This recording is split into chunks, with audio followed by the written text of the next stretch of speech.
नमस्कार मित्रांनो, जय महाराष्ट्र। शिवसेना नाव चिन्ह प्रकरणात सर्वात मोठी अपडेट। कोणत्याही बातमी बघूया। शिवसेना पक्ष आणि चिन्ह प्रकरणी सर्वोच्च न्यायालयात आज दिनांक 15 रोजी अत्यंत महत्त्वपूर्ण सुनावणी पार पडली। या सुनावणी दरम्यान CJI सूर्यकांत यांनी ठाकरे गटाचे वकील देवदत्त कामत आणि ठाकरे गटाच्या नेत्यांना तीव्र शब्दात फटकारले। ठाकरे गटाच्या वकिलांनी जेव्हा सरन्यायाधीशांना त्यांच्या सोयीनुसार या प्रकरणाची तारीख लवकरात लवकर निश्चित करण्याची विनंती केली, तेव्हा न्यायालयाने संतप्त भावना व्यक्त केल्या।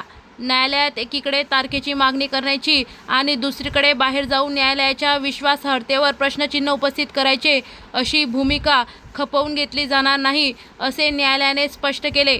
ठाकरे गटाच्या नेत्यांच्या वक्तव्यावरून न्यायालयाने थेट आक्षेप घेतला आहे। ठाकरे गटाच्या भूमिकेवर बोट ठेवत सरन्यायाधीशांनी पुढील सुनावणीच्या तीव्र आक्षेप नोंदविले।